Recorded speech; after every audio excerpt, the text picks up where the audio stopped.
moj Gospodine. Hvaljen budi, o Bože, kralju naš. Ti si svemoguć. Čitav život moj. Ti si Bog, Nek bude naš najljepši. naš Otac. Divna djela učinio si nam.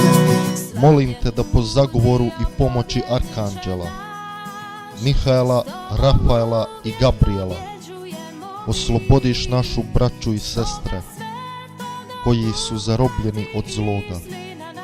Svi sveci nebeski, pohitite nam u pomoć.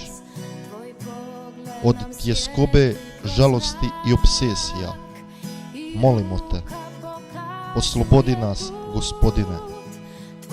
Od mržnje, bludnosti, zavisti molimo te, oslobodi nas, Gospodine. Od ljubomore, bijesa i smrti oslobodi nas, Gospodine. Od pomisli na samoubojstvo ili pobačaj molimo te, oslobodi nas, Gospodine. Od svake vrste grešne spolnosti oslobodi nas, Gospodine. Od svake podjele u našoj obitelji i svakoga štetnog prijateljstva oslobodi nas, Gospodine. Od svakog čaranja, bačanih uroka, magije i svega okultnoga molimo te, oslobodi nas, Gospodine.